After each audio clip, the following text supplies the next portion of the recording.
He's out of, oh, I said we had the cameras working, but where's the minister? His voice is very definitely here. Oh my gosh, well, we got the technical problems worked out mostly, only to have new technical problems this morning, which were leaving us with only two cameras. So I just moved the chalice and the candles of care where they could be seen, and then Todd magically got the camera working, so we moved them back real quick. So hopefully the gremlins are satisfied with the chaos that they have caused here at the Unitarian Universalist Church of Spokane, where our mission is to join together to create a nourishing, liberal religious home and to champion justice, diversity, and environmental stewardship in our wider world. Or as we say in short, even with shortness of breath, to create community, find meaning, and work for justice. Welcome, everyone. Good to have you with us. I do want to apologize last week for the problems we had. It turned out something very simple but very difficult to diagnose, and that is that our overall operating system chose to update, and it left a crucial piece of software that also needed to be updated to work with the new operating system. So anyway, we got that taken care of, and we're back up today, and we've got all three cameras working, so I think we're going to be okay. So appreciate your patience with us and for being back with us. And as I do each Sunday when the technology is working properly, welcome all that you bring with you, all of your uniqueness, your unique beliefs, your background, your lifestyle, your experiences, your differences. All that helps make you who you are is welcome here this morning. So welcome to one and all. Those of you who join us each Sunday, as well as those who are joining us more recently or maybe for the first time today, you're equally as welcome and appreciated. So thanks again for being here. Got a few announcements. Well, first of all, I should welcome the folks who are in the room with us. Catherine Delavine is here at the front of our service, who is going to be our lay leader today. It's always great to have you. Thank you so much. And thanks for helping me do the quick dance with the artifacts, the worship artifacts. Yep. Sonny Cook, thank you for being here to run our slideshow, which we also got working just in time, right? Sonny was ready just to take a seat out in the audience and call it a day. And Todd Milne, thanks, man. Appreciate the extra anxiety that you endure sometimes coming and trying to make sure everything works when it's not so cooperative. And Deb Jackman, thank you for being here. Great to have you. As always, your bright face and your bright voice to lead us in music. And of course, Michelina Tyree, with also equally as bright a face, but also some wonderful fingers to help with our music. So thank you. Great to have you. Okay, now next week, I will not be in the pulpit. It's my Sunday off. We are going to have the first live service, the first non-recorded or archived service that we have had, however, since the COVID-19 lockdown. It will not be a live stream, however, so keep that in mind. You won't be able to go to our website and hit watch services and see it. This will be a live service happening over Zoom. So you will need the Zoom link. And we don't publish those on our website because we don't want to have a Zoom bomb come in and destroy the experience. So you'll need the link in advance. So make sure you're on our email list and you're watching for the church emails with church links coming up this week. If you're not on it, call the office and let them know that you'd like to receive that link so you can participate in next week's service, which is going to be a pretty extraordinary service. It is sponsored by our Social Justice Coordinating Council, and it is going to feature guest speaker Keantha Duncan, who is the new president of the Spokane NCAAP. So, or NAACP, I should say. And it's going to be great to hear from her. What an incredibly experienced, knowledgeable, talented individual she is. It's great to have her in our community and an honor to have her in our congregation. To the Social Justice Coordinating Council, thank you so much for working this out.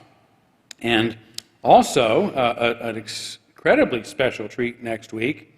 There's going to be special live music from the Weddle Twins. For those who are fans of the Weddle Twins, they will be performing 3 songs next week during that service. So it's not one you want to miss, so be sure and get the link so that you can participate. And Deb wants me to say something more about that. The Weddle Twins are actually going to be out of town, but they have recorded the songs for us, and we will see them perform live via the recording. Oh, fantastic. So the Weddle Twins won't actually be live. These are going to be recorded songs that we're going to be able to use for that service because they're out of town doing good things, I'm sure. But it'll be just like having them here on Zoom, which is the great thing about technology when it works. Okay, and I also, I'm just going on and on this morning. I'm pretty hyped up, I guess. To put in another plug, some of you, I hope, have already become aware of the book study we're going to be doing of Don't Label Me by Irshad Manji. You probably remember her from doing a service with us, a joint service with us in the congregation in Salem not too long ago. So we're going to do a 7-week book study of her book, Don't Label Me, beginning Wednesday night, April 14th at 6 p.m., and then it'll go on consecutive Wednesdays until it concludes. And it will conclude actually with a live webinar question-answer sessions with Irshad Manji herself. And it's going to involve not only members of our congregation, but members of the congregation in Salem, as well as other members from other congregations around the country, including our friends in Port Townsend and some down in Austin, Texas, and other folks that we've been in communication with. So it's going to be an opportunity, really, for our two congregations, Spokane and Salem, to work together to create a phenomenal opportunity for us to interact with Unitarian Universalists and actually other progressives. I think some humanists in Chicago, which is a good place for humanists to be, are also wanting to participate. So, and we'll be breaking into small groups, new small groups. Each Wednesday there'll be a joint session. Rick and I will lead, Rick Davis, the minister at Salem UU, and then break into small, 7 to 10 member breakout sessions for pointed questions about the material. So get the book. You don't have to read it before. You can just keep up a chapter or two at a time as we're moving through the 7 weeks. So I really encourage you to go online to our website, register so we can get an accurate amount of how many folks are going to be here and how many small group leaders we'll need. But would love to have you participate in this unique opportunity.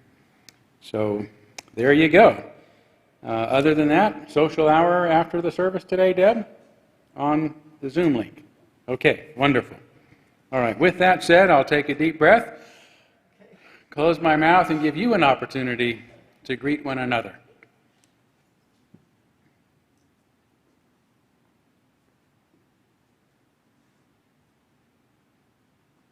Maybe you can multitask. Oh, I don't have a microphone, Todd.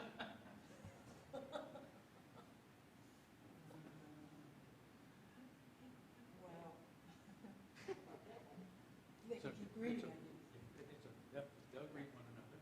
And then Talk, we can get do a this mic. one. No worries. Just Okay. take your time. Sure. It'll be fine. Too many things to do.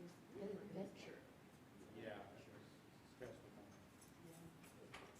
He was here early. I usually am the first one in the building. Yeah. And his rig was here, and he was here before. I'm sure he was wanting to make sure it was all working. Yeah, right. Bless his Yeah. heart. Yeah.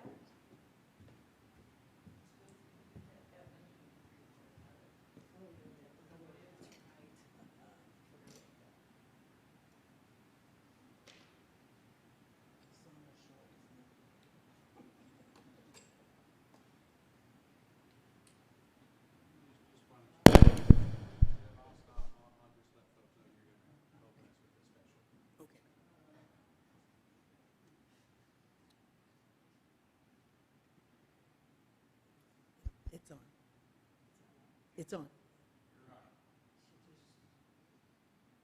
You want Deb to start or me?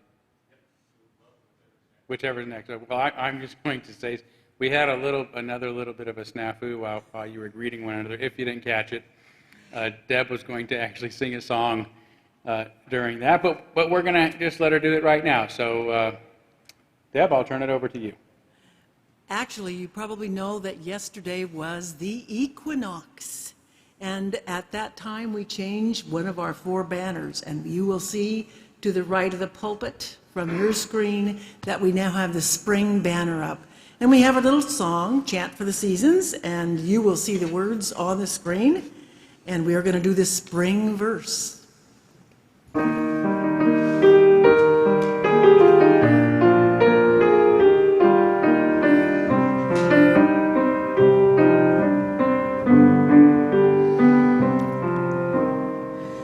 Winter rains have turned the star wheel, springtime is upon us. Winter rains have turned the star wheel, springtime is upon us. Sharp the smell of loam, bursting in our eyes, the turrets of the tulip. Winter rains have turned the star wheel, springtime is upon us. Greening is the grass, soft upon our brows, the sunlight warm caresses.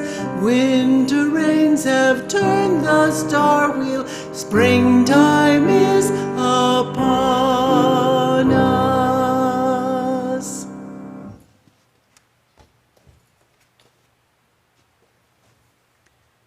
Thank you, Deb. Before we move forward with our chalice lighting, I just was thinking of our friends at the First Unitarian Church in Portland, Oregon. It was actually a fellow there named Jason Chapman, who is their chief sexton, who is just an absolute genius with technology. And he is the one who purchased all of our equipment for us and set it up for us initially 6 years ago to stream. And when I absolutely can't find anyone to help us solve these problems, I call Jason, and he links into our computer and tells me in about 5 minutes what the problem is. And so, thanks to him. But he is the chief sexton at that church. If you can imagine, they have lots of folks that participate in their streaming service, which is fantastic. They have a huge facility. They own a whole square block of property, which they rent out, so they have the resources and the need to have a large sexton staff. But I was just thinking about, Todd Milne over here, who is, running sound, running audio visual, and actually, working to set up our equipment that each one of us need as participants, and then producing a live show. And it's not most people would say it's crazy. We shouldn't do that. Todd says he would agree with that. The only thing I would say, Todd, is that I worked for many years as a one-man band in television news and did the same thing all by myself. So I set it up this way intentionally. I do apologize, but I know it can be done, but it takes a miracle worker, and you're a miracle worker, and I really appreciate the extra effort you're going through every Sunday, not just today. Yeah, you're welcome. I don't have a bunch of gangster rappers standing behind me. You don't have a bunch of gangster rappers standing behind you. That's true. Okay. Yeah, you've been there. Okay. Well, good. So, we will move forward now with our chalice lighting. The symbol of our faith, the symbol of our unity and our solidarity, of our openness and our inclusion, of our community and our individual uniqueness. May this small flame be our offering of warmth to those who are cold and alone, and a light to those in darkness. May it be a flame that ignites justice in our world and a beacon of hope to those in need, and may it reflect at least a spark of truth wherever truth has been lost, and cast a healthy shadow of doubt wherever it's been found.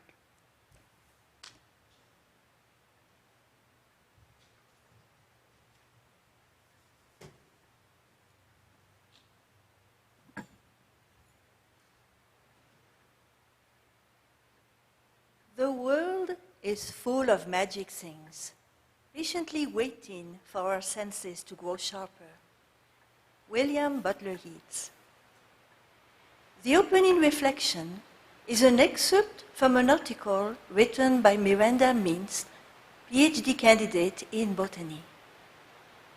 The British biologist and philosopher Herbert Spencer said, "The great aim of education is not knowledge, but action." As a PhD student, I have been a great consumer of education. And I believe that my education has dramatically shaped my decisions and actions. But I still wrestle with understanding the broader purpose of post-secondary education in our society. So many people are putting in so much effort that I think we should occasionally take a step back and consider the impact we're having. What is our goal? In considering this question, I have concluded that the goal shouldn't necessarily be to achieve a higher state of knowledge. Instead, I think we should work to equip our students with the tools they need to go out into the world and shape it for themselves. I think Herbert Spencer would agree.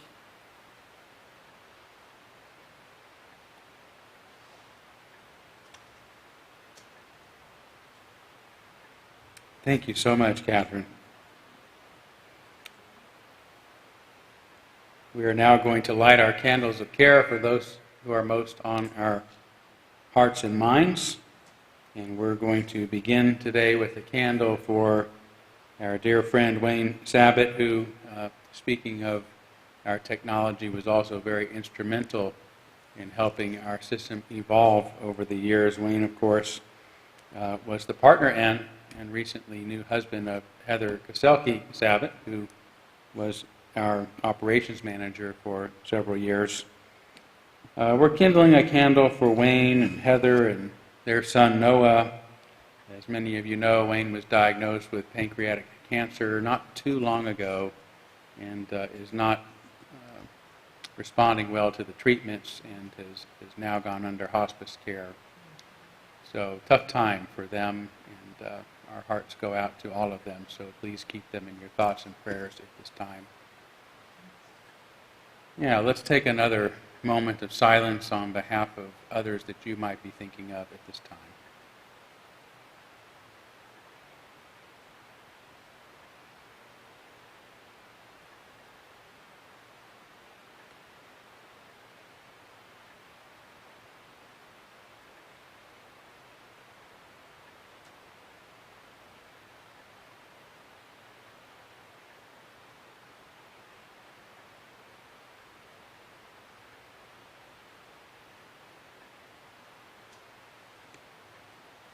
Those named aloud and those embraced in our silence, and all those who are suffering in our world at this hour, we hold in our community with compassion.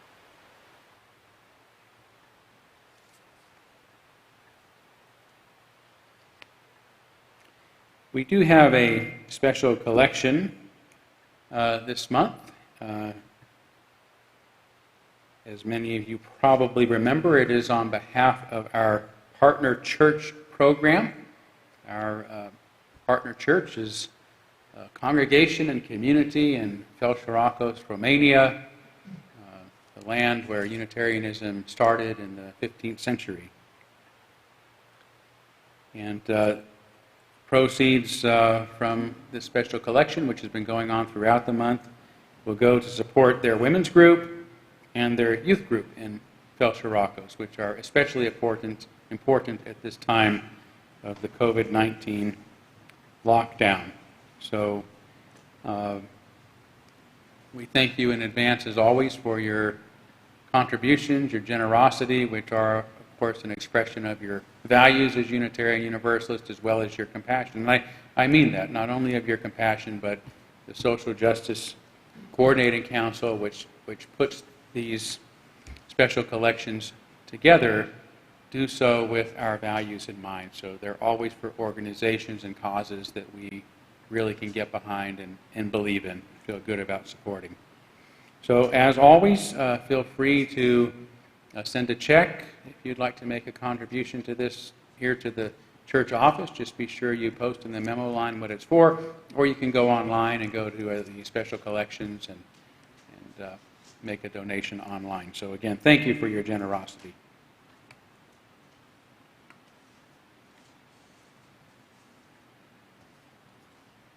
And we are going to have our story for all ages. Let me grab a friend here.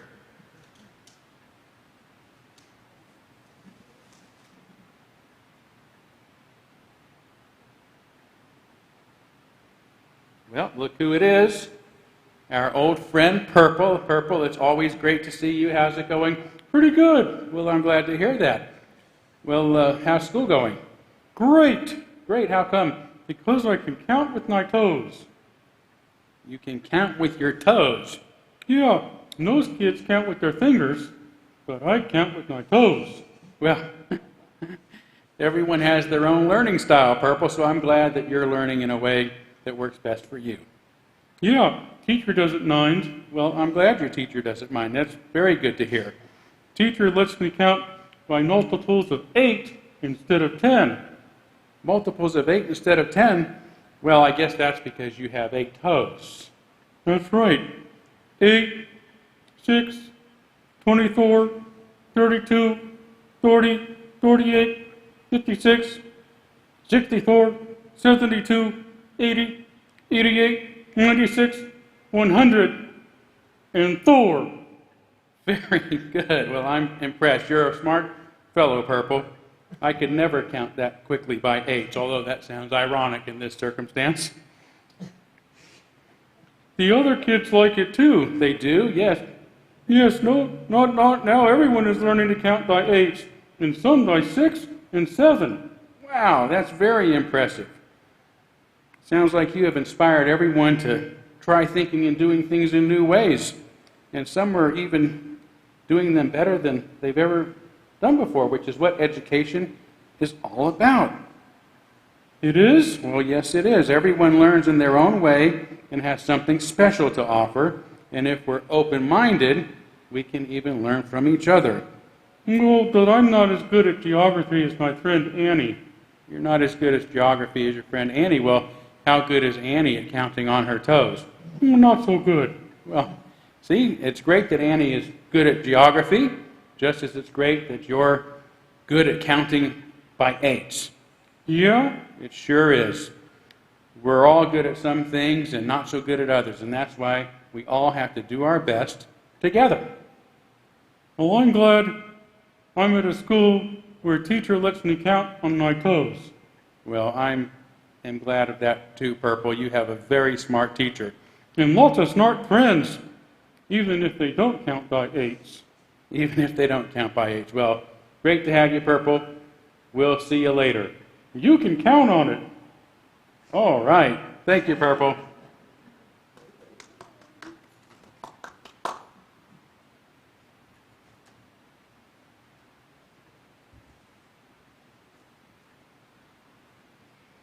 I wrote the following words for the All Little Nature Chapel. As we travel through unknown landscapes, let us remember to focus not only on the work required to learn and achieve our goals, but also on the rejuvenating beauty of the voyage itself. Namaste.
My reading today is a selection from John McWhorter's new book, The Elect, Neo-Racists Posing as Anti-Racist and Their Threat to Progressive America.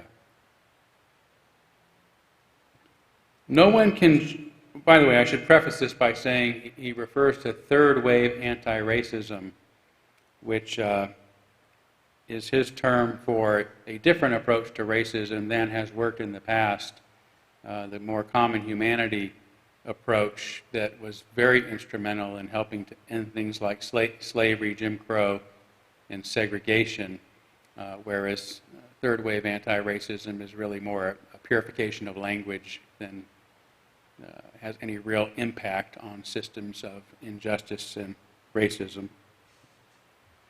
So no one can know just when or how third wave anti-racist proselytizing may blindside them while they are going about their business. Most of us think of Stalinist kangaroo court procedures as a barbarity long condemned as a mistake. But to these inquisitors, it is an acceptable and even urgent modus operandi. In this, they are not only menacing, but also distinctly pious. What kinds of people do these things? Religious fundamentalists. Why do they get away with it? Because they scare us in calling us heretics in the public square. Are we going to let them continue to? Not if we want to live intellectually and morally coherent lives and push our society's social-political fabric in a genuinely progressive direction. Something must be understood. I do not mean that these people's ideology is like a religion. I seek no rhetorical snap in the comparison. I mean that it actually is a religion.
Thank you so much, Michelina. Math may be considered the most elegant universal language, but music is by far still its most beautiful universal language. Yeah. And beautifully played, of course.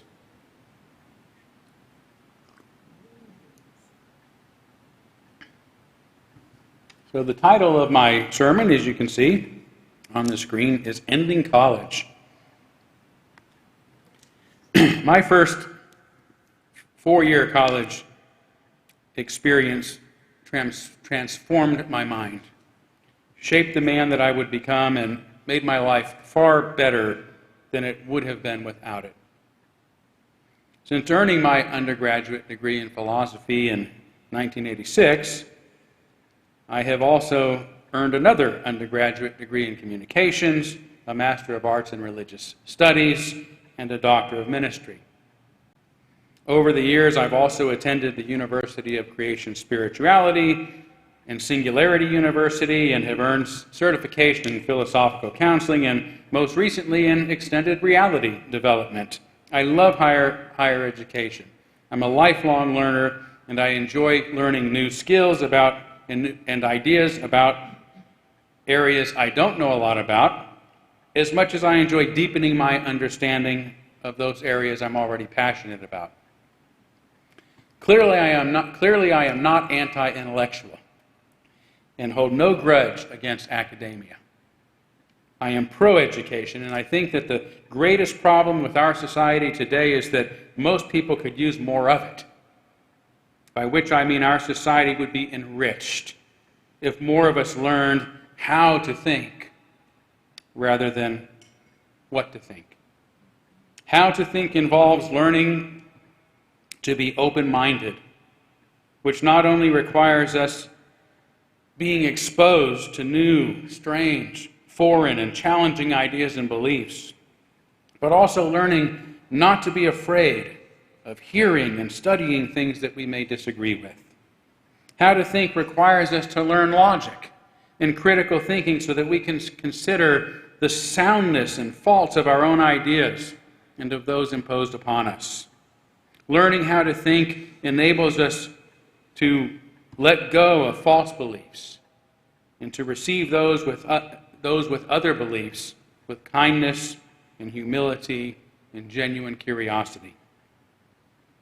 If this is no longer among the larger purposes of college educators and administrators, then academia, by and large, no longer serves the interest of its students and no longer serves our society. Education's primary purpose should be about providing us with the essential skills to fully unfold as human beings, by better enabling us to discover our own meaning and purposes. It should be about individual unfolding, not ideological indoctrination.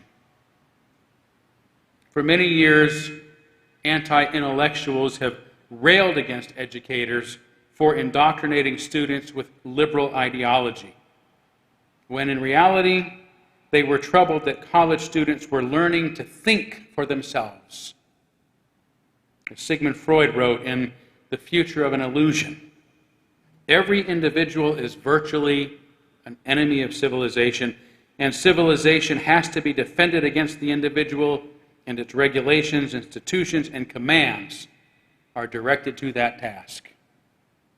So when societies gravitate more toward authoritarianism than toward freedom, educational institutions become more about teaching us what to think rather than giving us the freedom by teaching us how to think. They become institutions defending society against individuality, against the individual. For example, the first thing that happens when a country is overtaken by a foreign occupier is linguistic colonialism, also called language imperialism, which makes speaking the native tongue all but illegal. Authoritarians innately realize that controlling what their subjects say is the first step to controlling what they think. The other thing that often happens in authoritarian takeovers is the removal, jailing, and killing of intellectuals, including educators, for the purpose of eliminating academic freedom and discouraging political dissent. Such has occurred from the time Christianity became the official Roman religion in the 4th century, when it's estimated that as much as 90% of the literature of antiquity was destroyed by zealots, to the 20th century, intellectuals and educators who were disappeared or executed as dictatorships emerged in places like Russia, China, Cambodia, Czechoslovakia, Argentina, and so forth. Educational institutions in these places were transformed into state-controlled institutions for the purpose, as Freud said, of defending civilization against the individual. Schools were then for indoctrinating students with the state's official ideas and language, training them to be obedient citizens while teaching them to become its enforcers and its informants. Today, it is not an exaggeration to say that this is occurring in American and other Western universities through a slow-moving ideological coup that began in the 1980s, and as of late has been expanding into the whole of our society. In the Once and Future Liberal, Mark Lilla explains this began shortly after the Democrats lost political control for the first time in 70 years, after the Republicans won control of the White House with the election of Ronald Reagan and control of both the Congress and the Senate in the 1990s. Liberals responded by retreating into and taking over the cloistered realm of academia. In The Coddling of the American Mind, Greg Lukianoff and Jonathan Haidt tell us that in the early 1990s, the ratio of liberal to conservative college professors was only 2-to-1, which it had been since the 1930s. By 2011, they tell us, the ratio had reached 5-to-1, and by 2016 it was 17-to-1.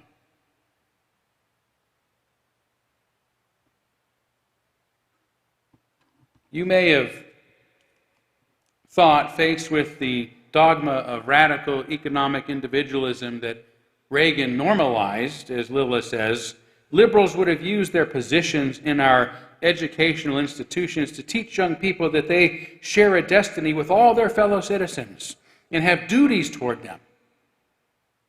Instead, they trained students to be spelunkers of their own personal identities and left them incurious about the world outside their heads. In recent years, there have been numerous instances in which demonstrations, sometimes violent, have occurred on college campuses to protest the presence of conservative speakers by students who feel they have a right not to hear or allow others to hear those with whom they disagree. These have included places like Middlebury College, Claremont McKenna College, College of William and Mary, University of Oregon, Reed College, Rhodes University, University of Tennessee, University of Pennsylvania, and fairly close to home, as you may recall, Evergreen State College. Such violence for the purpose of disinviting and shutting down a speaker has even occurred at UC Berkeley, where the free speech movement was born. Something began changing on many campuses around 2013, Lukianoff and Haidt say, and the idea that college students should be exposed to offensive ideas, that college students should not be exposed to offensive ideas is now a majority opinion on campus. According to a 2017 survey, 58% of college students say it is important to be part of a campus community where I am not exposed to intolerant or offensive ideas. As spelunkers of their own personal identities who are incurious about the world outside their heads, many college graduates, as they are being taught to be, reject the concepts of objective reality. All truth is subjective and can therefore be fashioned into whatever they want. A solipsistic mindset that should be considered delusional. Let's look at a recent example that you may have already heard about.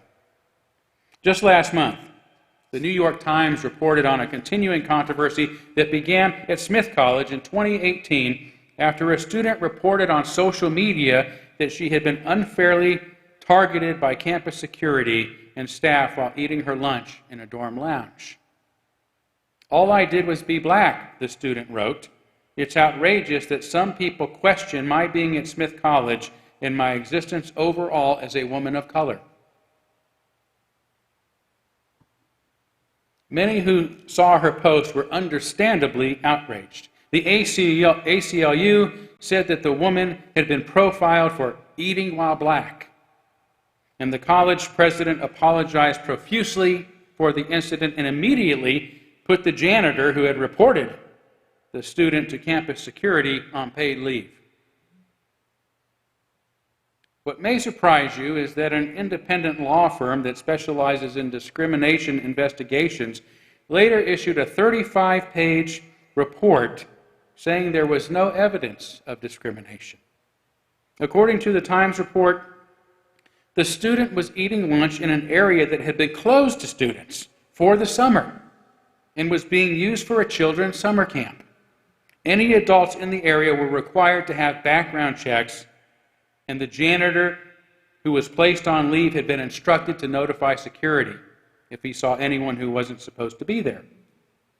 In fact, the 35-year employee's eyesight had become so bad that he couldn't even tell whether the individual was a male or female, for which she also accused him of misgendering her, and said nothing of the student's color when reporting the incident to campus security.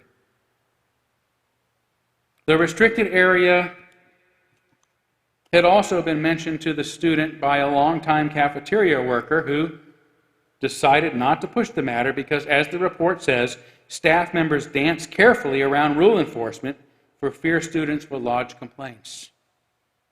The next day, the employee got a surprise call from a reporter wanting to know why she had profiled a student for eating while black. She would soon learn that the aggrieved student had posted her name, email address, and a photo on Facebook, calling the low-paid working-class employees racist. "Who would do this?" the cafeteria worker said. "The student called me a racist. I did nothing." Even without any evidence to the contrary, the ACLU disagreed with the report, saying that it's impossible to rule out subconscious bias. Without evidence on their side, the ACLU chose to mind read. The article goes on to talk about how detrimental the accusations had become to the custodians, including one who wasn't even working at the time, and to the cafeteria's workers' health and livelihoods. The college president, according to the article, never offered apologies, nor has even spoken to the employees whose lives were impacted. This is an example of how, when obsessed with identity politics, everything becomes about identity. It's an extreme case of confirmation bias. As in this case, doing so often minimizes real and serious expressions of racism in the process. As social scientist Eduardo Bonilla Silva says, when racism, which is or can be almost everything, is proven by anything done or not done by whites, then any action done by whites is labeled racist. This isn't only faulty reasoning that diminishes the impacts of real racism that aren't being addressed, but can be so off-putting that, as Bonilla Silva says, there is little room for coalition building with white progressives. It is a dangerous game that drives us apart instead of pulls us together. This mindset, rejecting Its rejection of objective reality and substantive facts is also increasingly resulting in a student body that expects to get good grades no matter what answers they give on their exams. Some suggest it is unfair and unjust to expect everyone to give the same answers, no matter how precise the material they're dealing with. Can you imagine what might happen if medical students are no longer expected to have a firm grasp on biology, diseases, and medicine? Or if a structural engineer doesn't understand how to construct a building that won't collapse? If this sounds like hyperbole, consider an article out just this week written by Sergei Klannerman, a Princeton University mathematics professor who specializes in the mathematics of black holes and is a member of the National Academy of Sciences. I had naively thought that the STEM disciplines would be spared from this ideological takeover, he says. I was wrong. Attempts to deconstruct mathematics, deny its objectivity, accuse it of racial bias, and infuse it with political ideology have become more and more common. As one who attributes his love of math to his escape from the government of former Romanian dictator Nicolae Ceausescu, Klannerman is partly troubled by what he's seeing on American campuses. Being skilled in math was a source of great societal prestige for school children, he says, and it was a great equalizer. Those from socioeconomically disadvantaged families had a chance to compete on equal footing with those from privileged ones. He says the woke ideology dominant now on college campuses, on the other hand, treats both science and mathematics and social constructs as social constructs and condemns the way they are practiced in research and teaching as manifestations of white supremacy, Eurocentrism, and post-colonialism. As a result, there is a serious move afoot that would prevent teachers from expecting their students to not only provide the right answers to math problems, but to show their work to prove that they understand the math. Klannerman says, the program argues that white supremacy culture shows up in the classroom when the focus is on getting the right answer and when students are required to show their work, while stipulating that the very concept of mathematics being purely objective is unequivocally false.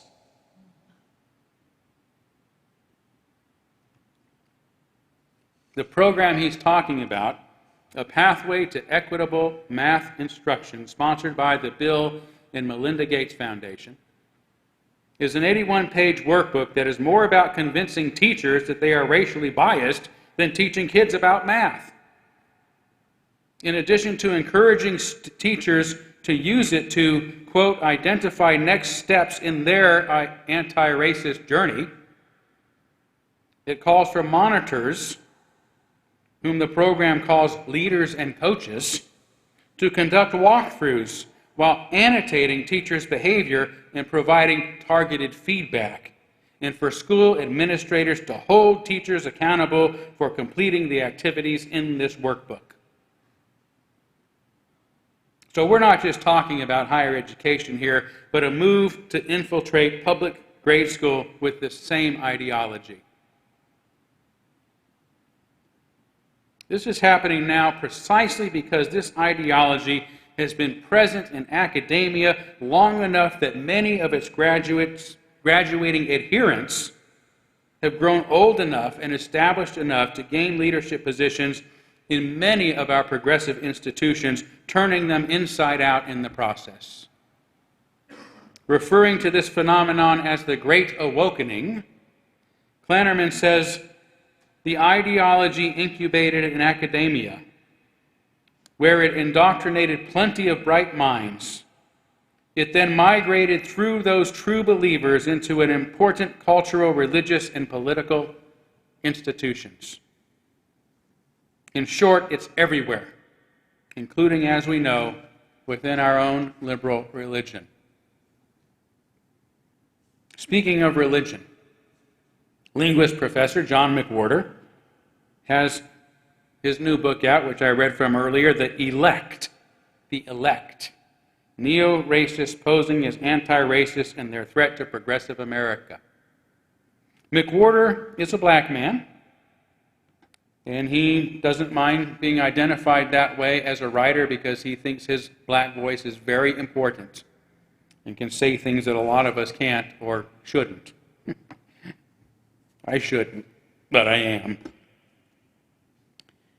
He's a black man who identifies also as a liberal Democrat, although the anti-racists have labeled him as a member of the alt-right, just as they have yours truly.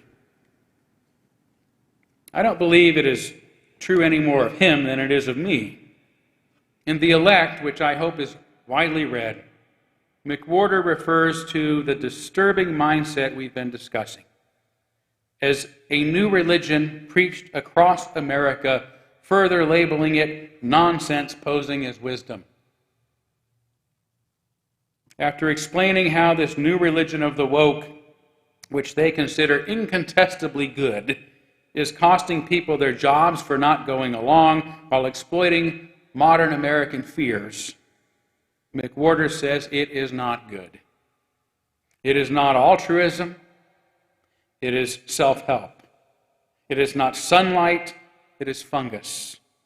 It is time it became ordinary to call it for what it is and stop cowering before it, letting it make people so much less than they, black and everything else, could be. This is precisely why I am giving this sermon today. To name what's happening for what it is, a social evil that is based on fear and shame and dogma and everything ugly that we are supposed to be against as progressives and liberals.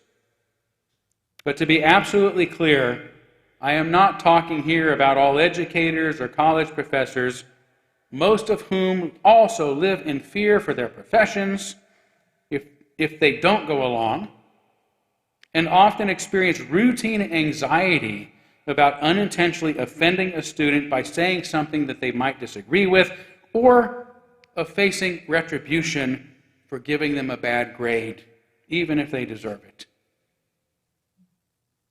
The problem, as I see it, has more to do with college administrators who have stopped backing their professors and their staff, either because they are among the elect or because they understandably are also afraid to do otherwise.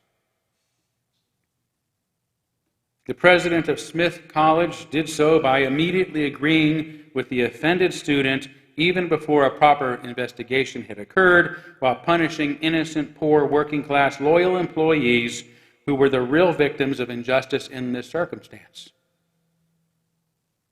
According to the previously mentioned report, some professors at Smith worry the administration is too deferential to its increasingly emboldened students. Lukai and Often Hate say a hallmark of campus protest that began in 2015 was irresolute and accommodating responses by university leadership. Or as Sergei Klannerman succinctly says, in my position as a professor of mathematics at Princeton, I have witnessed the decline of universities and cultural institutions as they have embraced political ideology at the expense of rigorous scholarship. In addition to universities being on the wrong side and a major cause of the cancel culture that, as Pulitzer Prize-winning journalist Chris Hedges recently said, is not the road to reform, it is the road to tyranny, there is another, much simpler reason getting a college education is no longer in the best interest of our kids or our society. It has become more expensive than it is worth. In most cases, students graduate with more debt than most jobs will enable them to repay, in addition to all the other costs of living they need to cover. In the last 20 years alone, the average cost of a college education has tripled to almost $36,000 per year. That's nearly $150,000 for a degree, the equivalent of a small mortgage before a graduate even has a job. Yet in today's world of fast-changing technologies, it's not possible for college to fully prepare most students for a particular job. Most work is learned from on-the-job training, from the experience of actually doing the job, which is costly for employers who have to bear the additional time and expense it takes for a new hire to learn their work. In other cases where employers can't afford to let a new hire make the mistakes necessary for learning, students take years more of specialized education in order to learn the work before doing the work, as in the case with medical school and law school. So doesn't it make sense, or I should say it really doesn't make sense to me, that most desirable jobs, and even some that aren't so desirable, require a college degree just to get a foot in the door, even if that degree has little to do with the work that one will be doing. And the employer must pay the employee while providing them the additional time and resources to learn the job. In many cases, we have employers who require a college degree, which has already put an employee in tremendous debt, yet won't pay them enough to cover their college debt, let alone enough to make an adequate living.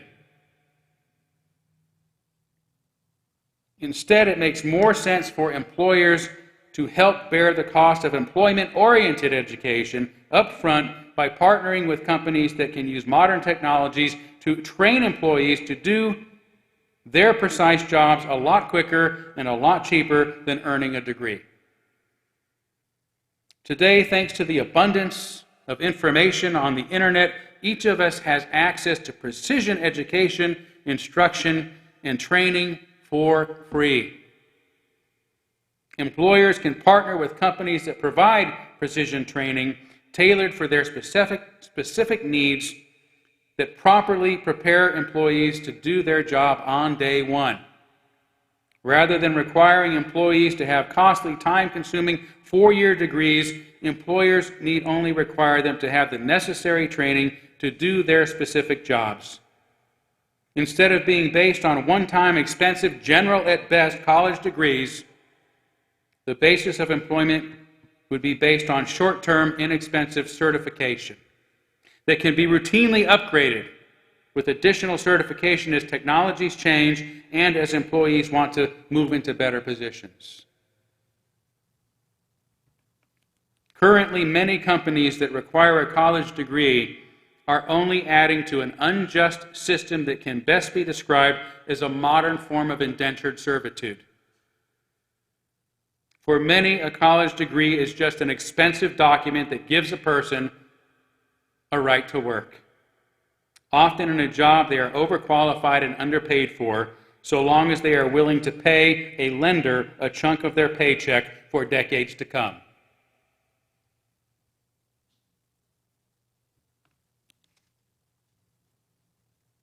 All of this is why I say college has run its course. Pun intended. In short, academia has become an institute for the indoctrination of citizens to become intolerant, authoritarian, and punitive, the opposite of the open-minded, curious, and caring citizens that we want. And it has lost its cost-benefit advantage. For many, if not most, a college degree guarantees tremendous debt, not a successful career. Academia is destroying our society and the lives of our children. But by switching to precision learning and affordable certification, we can also afford to increase public education by 2 years so students can concentrate on studying the humanities that have little directly to do with becoming a good employee, but everything to do with becoming a whole person. Let employers prepare employees to do their jobs, and let society prepare Prepare students to be civil, open-minded, curious, courageous, reasonable members of our communities by teaching them not what, but how to think. Thank you.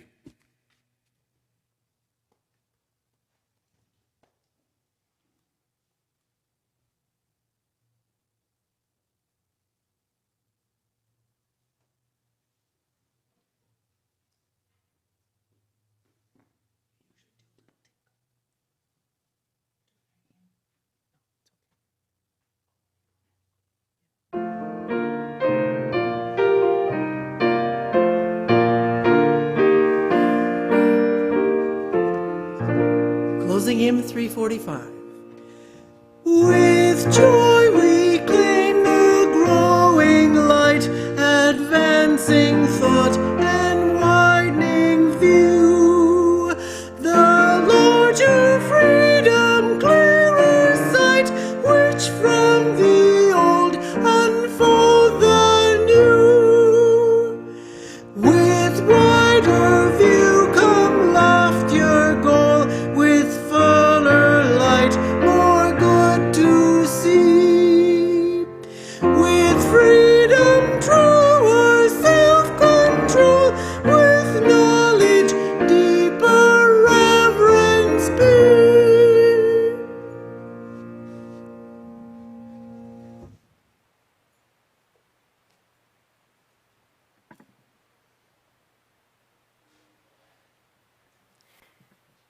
This is a time in our history when we must strive to expand the avenues of our learning and seek the magic of hope for a brighter future, enhanced by the discoveries made during our troubles, the magic of faith in the world's potential, the magic of light forever present beyond the darkness.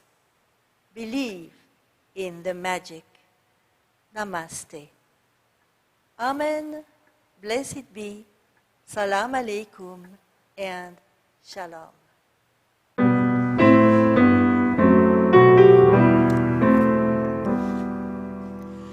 Shalom.